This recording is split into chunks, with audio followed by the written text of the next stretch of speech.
soup. Grim the Grimeling, a little monster that looked kind of like a monkey with big droopy bunny ears, snuck from his hiding spot in my hood, down the back of my chair, and up the back of Raynor's chair.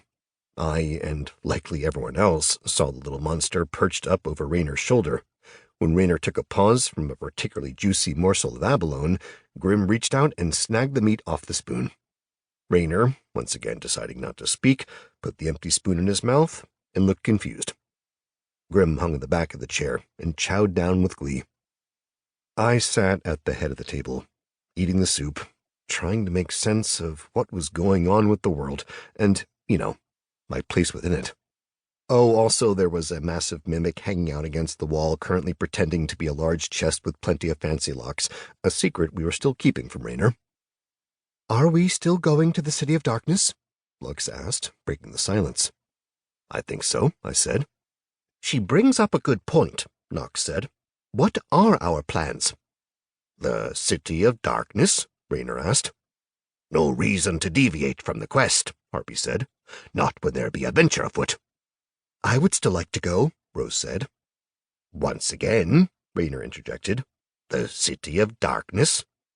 "I feel I have to go," Lux said. "I would prefer with you, Clyde, and this party, but I get it," I said. "You have been nothing but clear on your feelings on the matter. No one has said anything to the contrary, and yet we stop and have a little, adventure here?" This was necessary. Was it?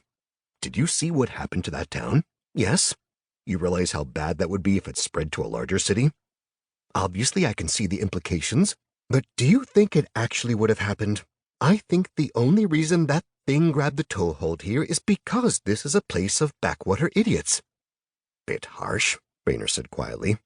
And, Lux continued, unabated, I saw what we got from completing the quest. Hardly seems like we were rewarded adequately for something supposedly world-ending. I'll give you that, I said.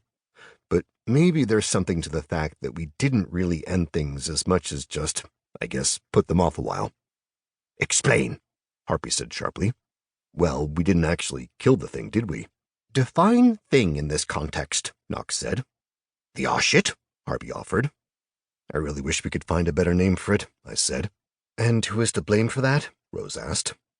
Several fingers suddenly pointed at me, at which point Grim pointed at me as well. I frowned at the little monster. I think he smiled back. Tough to read Grimeling facial expressions. Yeah, get that, but still, I said. And yes, I am talking about the Oshit. You didn't kill it? Harpy asked. Did you get a kill notice? I did not. Exactly. Where is it? I pointed to the bag hanging off a hook on the wall. A silence settled on the room as all eyes settled on the bag. The thing capable of ending the world is in that bag? Lux asked. Presumably capable of ending the world, I said. Hey, did we just flip sides in the argument? Maybe, but that's just another point to my initial claim that it isn't world-ending. Can you two just stop? Rose asked. What are we actually arguing about? Might be more than one thing at this point, lass, Harpy said, spearing a piece of fish from the large pot in the center of the table. Lux frowned and smacked his hand. She pointed to the ladle. The initial plan was to head to the City of Darkness, I said. I am still committed to that. Which is why we went the opposite direction just now, Lux asked. Aren't we supposed to head south before going west? Yes, but you have some other quest you want to complete first? Some other nonsense to keep me from what it is I have been born to do? Hey, no, that's not what's happening here. Seems like it. How much do you know about sailing? I asked. Not much, she replied. This boat is a bit big for the 5 of us here. 'Tis a ship, Harpy said, and there's 6. Exactly, I replied, then paused. Wait, what? 6, Harpy said. Me, you, Lux, Nox, Rose, Raynor, 6. Right, sorry, 6. The 6 of us can't crew this ship. Lad's right on that count. We be needin' 4 souls at each mast, at least 4 below decks, a helmsperson, a carpenter, a cook, and a quartermaster.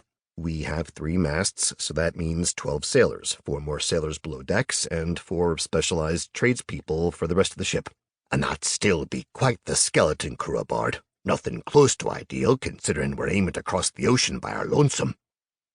Aren't exactly alone, if there's 6 of us, Raynor said. Harpy shot such a dark look at